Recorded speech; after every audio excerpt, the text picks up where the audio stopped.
Hello guys! Yon, magandang hapon mga kaludi ko. Yon. Dito nga po pala kami sa farm resort. Ayun.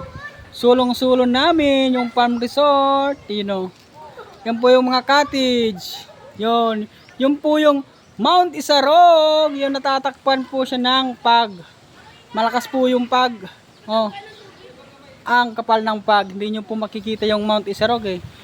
Kung walang pagyan ng mga idol, ang ganda po niya, no.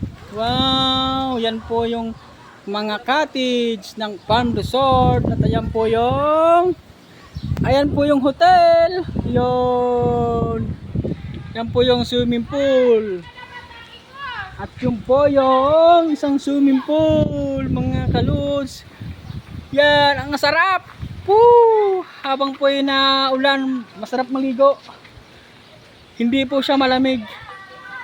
Yan mga kalods, habang nandito tayo sa probinsya, enjoyin natin yung mga araw habang kasama natin yung ating mahal sa buhay.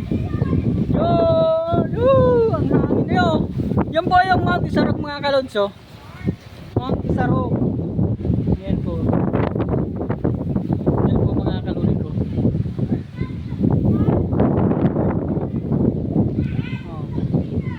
Lakas po ng pag at naambon-ambon. Yan po yung mga pamangkin ko, mga kapatid ko. Yan mga kaluli ko.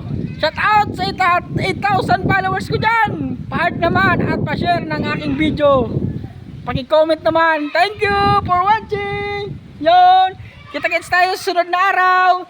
Kasi magpo-promote po ako ng restaurant dyan sa Imos,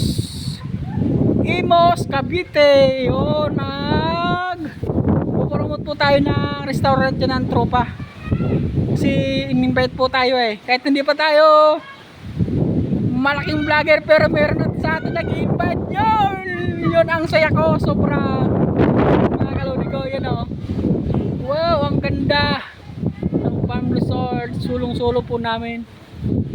Yun. 150 lang per person ang bayan, mga kaludi ko. Yun. Thanks so much.